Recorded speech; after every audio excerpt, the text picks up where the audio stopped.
स्वागत है। आज है 27 अप्रैल, दिन गुरुवार। खबरों की ओर बढ़ने से पहले एक नजर सुर्खियों पर। बिहार में पंचायत उपचुनाव की हुई घोषणा। बीपीएससी 68वीं मेंस के लिए आवेदन की बढ़ी तारीख। बिहार इन सब चीजों के उत्पादन में रहा टॉप पर। ईवीएम के नए मॉडल से होगा 2024 लोकसभा चुनाव। आईपीएल 2023 रॉयल्स से हिसाब बराबर करने उतरेंगे सुपर किंग्स। अब चलिए बढ़ते हैं बिहार के अब तक की 25 बड़ी खबरों की ओर विस्तार से। भारतीय रिजर्व बैंक में ऑफिसर बनने का बढ़िया मौका। अगर आप भी भारतीय रिजर्व बैंक में ऑफिसर बनने की इच्छा रखते हैं तो आपके लिए खुशखबरी है। दरअसल आरबीआई के द्वारा अधिकारी ग्रेड बी जनरल, अधिकारी ग्रेड बी डीपीआर और अधिकारी ग्रेड बी डीएसआईएम के 291 पदों पर भर्ती के लिए रिक्रूटमेंट नोटिफिकेशन जारी किया जाएगा। अगर इसके लिए एजुकेशनल क्वालिफिकेशन की बात करें तो सभी पदों के लिए अलग अलग शैक्षणिक योग्यता निर्धारित की गई है, जिसे उम्मीदवार आरबीआई की आधिकारिक वेबसाइट पर जारी किए गए अधिसूचना में जाकर देख सकते हैं। बता दें कि इसके लिए आवेदन करने की शुरुआत 9 मई से होने वाली है, जो कि 9 जून तक चलेगी। ऐसे में इच्छुक और योग्य उम्मीदवार 9 मई से आरबीआई की आधिकारिक वेबसाइट rbi.org.in पर जाकर ऑनलाइन तरीके से आवेदन कर सकते हैं। इस दिन होगी बिहार मैट्रिक कंपार्टमेंटल विशेष परीक्षा। अगर आप भी उन छात्रों में हैं जो बिहार मैट्रिक कंपार्टमेंटल विशेष परीक्षा देने वाले हैं तो यह खबर आपके लिए है। दरअसल बिहार विद्यालय परीक्षा समिति के द्वारा बिहार मैट्रिक कंपार्टमेंटल विशेष परीक्षा की तिथि की घोषणा कर दी गई है। आपकी जानकारी के लिए बता दें कि इस परीक्षा की शुरुआत 10 मई 2023 से होने वाली है।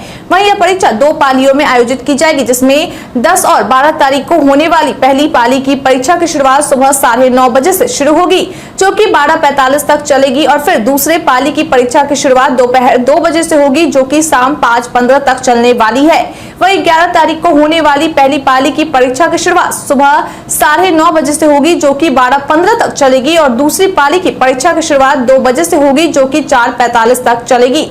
इसके अलावा 13 तारीख को होने वाली परीक्षा केवल एक पाली में दी जाएगी, जिसको शुरुआत सुबह 9:30 बजे से होगी और 12:15 तक चलेगी। मालूम हो कि इसका रिजल्ट विभाग की ओर से 31 मई तक जारी किए जाने का लक्ष्य रखा गया है। बिहारी पहचान में आज हम बात करेंगे राम दुलारी सिन्हा के बारे में। राम दुलारी सिन्हा स्वतंत्रता सेनानी, पूर्व केंद्रीय मंत्री एवं राज्यपाल थी। वो बिहार से राज्यपाल नियुक्ति होने वाली प्रथम महिला रही तथा भारतवर्ष में चंद उन महिलाओं में से है जिनकी केरल के राज्यपाल पद पर नियुक्ति हुई। वे इस पद पर 23 जनवरी 1988 से 12 फरवरी 1990 तक रहीं। वह 1952 में पहली बार बिहार विधानसभा की सदस्य बनी। वह 1962 में पटना लोकसभा क्षेत्र से सांसद, 1969 में बिहार विधानसभा के सदस्य, 1980 में शिवहर लोकसभा निर्वाचन क्षेत्र से सांसद और 1984 में शिवहर निर्वाचन क्षेत्र से सांसद बनी। आपकी जानकारी के लिए बता दें कि यह बिहार की पहली महिला है जिन्होंने मास्टर डिग्री हासिल की है। आज बिहार की राजधानी में रहेगा चक्का जाम, लोगों की होगी परेशानी। ऑटो यूनियन संयुक्त संघर्ष मोर्चा के द्वारा जाम से निजात दिलाने के लिए जिला प्रशासन द्वारा उठाए गए कदमों का आज यानी कि 27 अप्रैल को एक दिवसीय विरोध करने का फैसला लिया गया है। बता दें कि इस विरोध के तहत आज बिहार की राजधानी पटना में ऑटो और ई रिक्शा ड्राइवर हड़ताल पर रहने वाले हैं। यानी कि आज राजधानी में ऑटो और ई रिक्शा का परिचालन नहीं होगा, जिससे लोगों को काफी परेशानी का सामना करना पड़ेगा। आपकी जानकारी के लिए बता दें कि जाम से निजात दिलाने के लिए जिलाधिकारी के द्वारा ऑटो और ई रिक्शा के परिचालन के लिए रूट तय किया गया था, जिसके विरोध में संघ के द्वारा बैठक बुलाकर औरतों को रूट परमिट देने के विषय पर चर्चा हुई और यह फैसला लिया गया कि 27 अप्रैल को सभी ऑटो ड्राइवर प्रशासन के खिलाफ विरोध में हड़ताल करेंगे। बीपीएससी 68वीं मेंस के लिए आवेदन की बढ़ी तारीख। वैसे अभ्यर्थी जिन्होंने अब तक बीपीएससी 68वीं के प्रारंभिक परीक्षा में तो सफलता पा ली है, लेकिन अब तक 68वीं मेंस परीक्षा में भाग लेने के लिए आवेदन नहीं किया था, तो उनके लिए खुशखबरी है। दरअसल बिहार लोक सेवा आयोग के द्वारा अब बीपीएससी 68वीं मेंस के लिए आवेदन की तिथि को बढ़ाकर 29 अप्रैल तक कर दिया गया है। यानी कि अभ्यर्थी अब 29 अप्रैल तक आवेदन कर सकते हैं। हालांकि 29 अप्रैल तक आवेदन करने के लिए अभ्यर्थियों को विलंब शुल्क के साथ आवेदन करना होगा, जो कि निर्धारित शुल्क के समतुल्य राशि विलंब शुल्क के साथ पैन ड्राफ्ट के रूप में सचिव बीपीएससी पटना के नाम से बनवाकर आयोग के कार्यालय में जमा कर ऑनलाइन आवेदन करना होगा।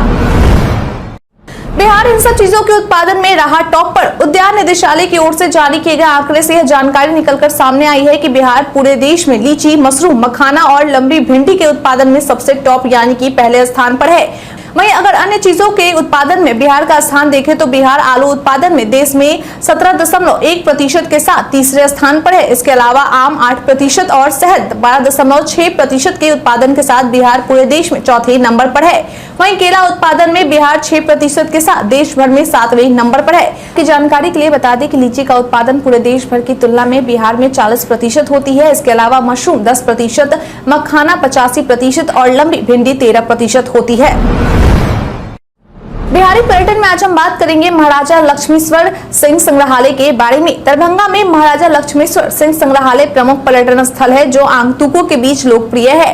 राजकुमार शुभेश्वर सिंह ने इस संग्रहालय की स्थापना के लिए दरभंगा राज के शाही परिवार से संबंधित कीमती और अनूठी वस्तुएं भेंट की। संग्रहालय की स्थापना 16 सितंबर 1977 को हुई थी। इस संग्रहालय में दरभंगा राज के कई अनूठे सामान हैं और इस प्रकार यह दरभंगा राज के गौरवशाली इतिहास के बारे में जानने के लिए एक अच्छी जगह है। इस संग्रहालय में 8 हॉल हैं जिनमें दुर्लभ कलाकृतियां, वस्तुएं, हथियार, शाही सिंहासन और कई अन्य अमूल्य वस्तुएं हैं। यह संग्रहालय सोमवार को छोड़कर हर दिन आगंतुकों के लिए खुला रहता है और संग्रहालय में जाने के लिए कोई प्रवेश शुल्क नहीं है। बिहार में पंचायत उपचुनाव की हुई घोषणा।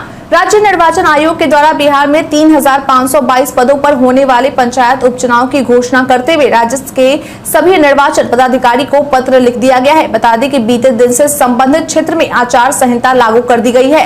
आपकी जानकारी के लिए बता दें कि इस चुनाव को लेकर जो तारीख घोषित की गई है उसके अनुसार 2 मई को सूचना का प्रकाशन किया जाएगा और फिर 3 मई से नामांकन की प्रक्रिया शुरू होगी जो कि 9 मई तक चलेगी। वहीं स्क्रूटनी का काम 10 से 12 मई तक किया जाएगा। इसके अलावा वैसे उम्मीदवार जो इस उपचुनाव से अपना नाम वापस लेना चाहते हैं तो इसके लिए अंतिम तारीख 15 मई निर्धारित की गई है। वहीं मतदान का कार्य 25 मई को सुबह 7 बजे से शाम 5 बजे तक किया जाएगा। उसके बाद मतगणना का काम 27 मई को किया जाएगा। विश्वविद्यालयों से पोर्टल पर मांगी रिक्तियों की जानकारी। राज्य सरकार के द्वारा सभी विश्वविद्यालयों को रिक्तियों की जानकारी पोर्टल पर उपलब्ध कराने को कही गई है। दरअसल उच्च शिक्षा निदेशालय की निदेशक की अध्यक्षता में एक बैठक आयोजित की गई थी जिसमें सभी विश्वविद्यालयों के कुल सचिव शामिल हुए थे। वहीं इस बैठक के दौरान यह पाया गया कि कई विश्वविद्यालयों के द्वारा अपने रिक्तियों की जानकारी पोर्टल पर नहीं डाली गई है। वहीं कई विश्वविद्यालयों के द्वारा पुनः आईडी पासवर्ड देने का अनुरोध किया गया है जिसे विश्वविद्यालयों को तत्काल उपलब्ध करा दिया गया है। हालांकि इन सब के बीच में कुछ विश्वविद्यालय ऐसे हैं जिनके द्वारा अपने रिक्तियों की जानकारी पोर्टल पर उपलब्ध करवाई गई है, लेकिन जिन विश्वविद्यालयों के द्वारा ऐसा नहीं किया गया है उनके लिए यह आदेश जारी किया गया है।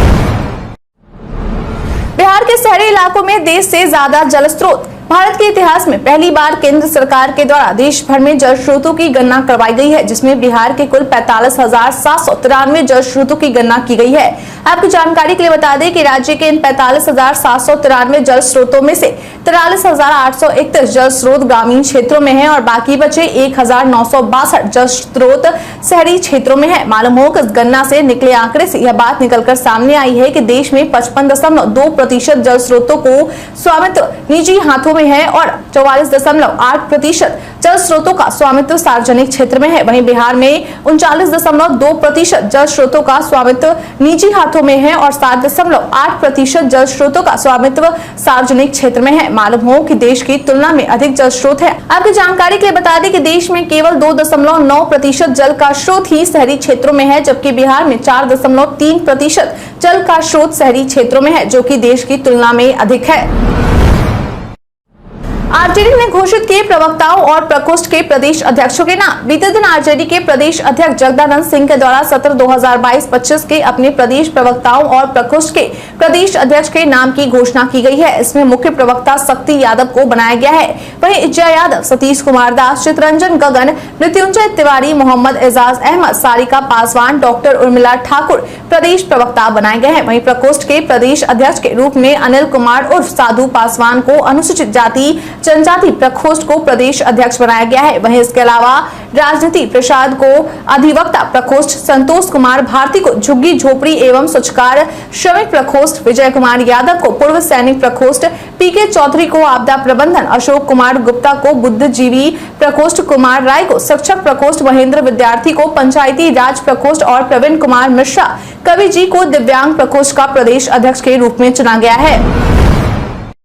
पटना और हावड़ा के बीच चलेगी परीक्षा स्पेशल ट्रेन। बिहार के वैसे अभ्यर्थी जो पश्चिम बंगाल में होने वाले पश्चिम बंगाल संयुक्त प्रवेश परीक्षा में भाग लेने वाले हैं तो उनके लिए खुशखबरी है। दरअसल पूर्व मध्य रेलवे के मुख्य जनसंपर्क अधिकारी वीरेंद्र कुमार के द्वारा दी गई जानकारी के अनुसार अब ऐसे अभ्यर्थियों को पश्चिम बंगाल जाने के दौरान किसी प्रकार की परेशानी न झेलनी पड़े, इसके लिए पूर्व मध्य रेल द्वारा बिहार की राजधानी पटना से हावड़ा के बीच 29 अप्रैल से लेकर 30 अप्रैल तक परीक्षा स्पेशल ट्रेन गाड़ी संख्या 03252/03251 पटना हावड़ा पटना के परिचालन की शुरुआत की जाएगी।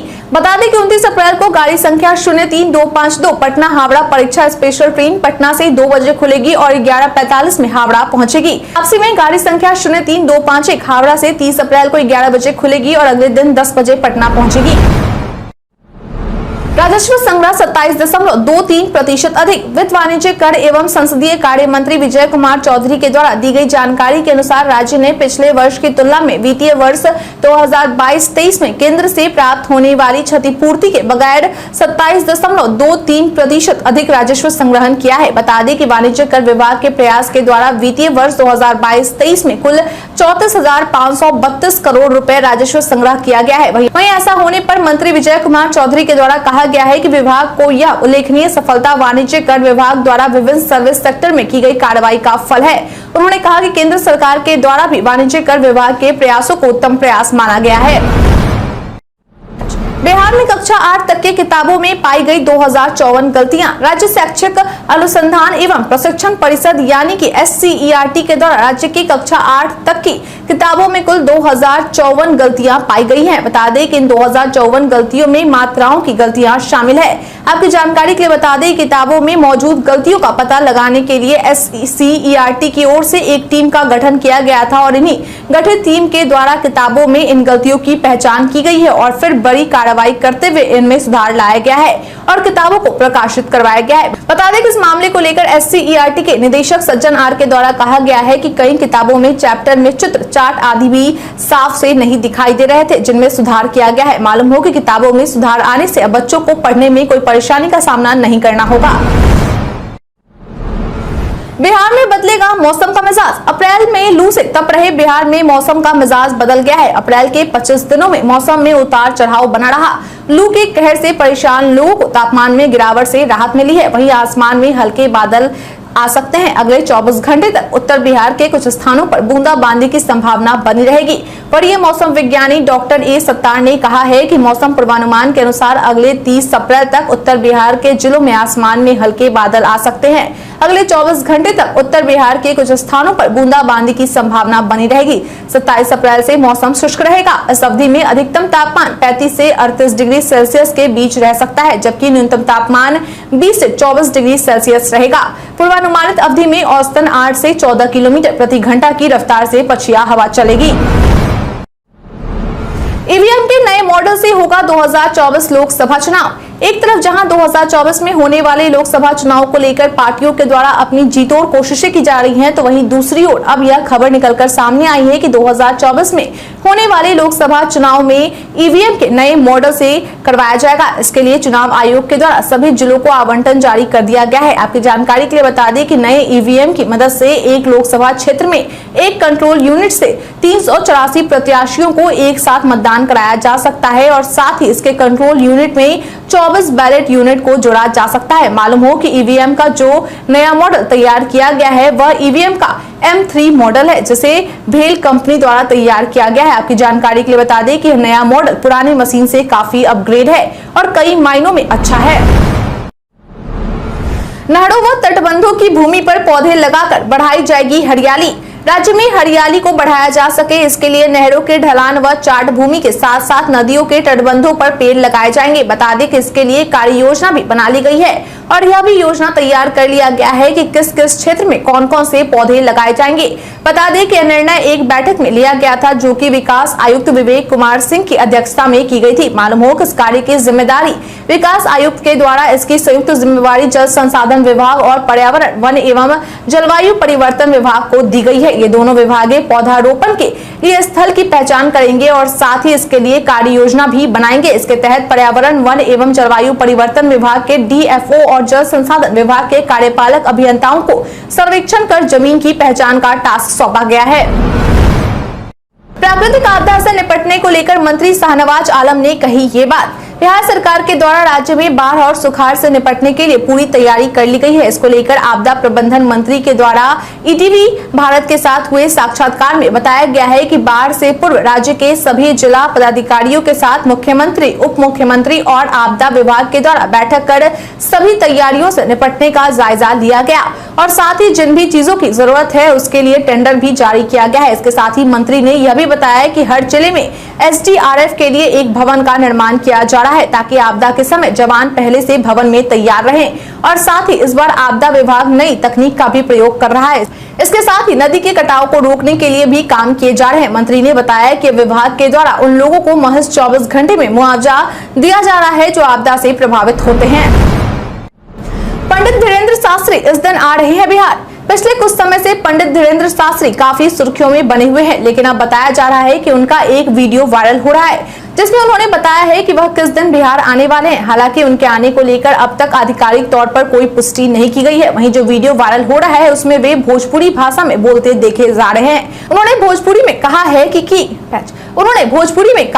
का बात बा हो रहुआ सब ठीक बानी, जुग जुग जिया अमर हो जाए गोर लागी। इसके बाद उन्होंने कहा कि बड़ा आनंद आएगा, हम बिहार आ रहे हैं। आपकी जानकारी के लिए बता दें कि मीडिया में चल रही खबरों के अनुसार बागेश्वर बाबा का कार्यक्रम बिहार की राजधानी पटना के गांधी मैदान में 13 मई से 17 मई तक आयोजित होने की संभावना है।